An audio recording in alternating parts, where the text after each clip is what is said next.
This is the Ridgid miter saw utility vehicle. This is great for your miter box saw. It extends.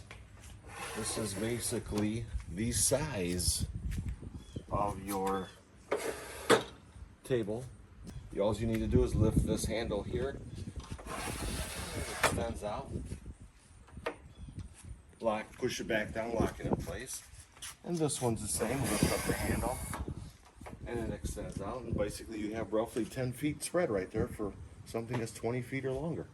And to collapse them, you just lift up. 2 fingers, it's that easy. Push down to lock it in place. Lift up. Push down to lock it in place. And once you have your saw mounted on there, to collapse, you push right here on this pedal that's marked with the padlock and arrow. You push down with your foot there, lift up with these 2 handles, and then you hear a click, and then that's it. It's a dolly. And then all you do is you lay it back and you can wheel it around wherever you need to go. That's simple.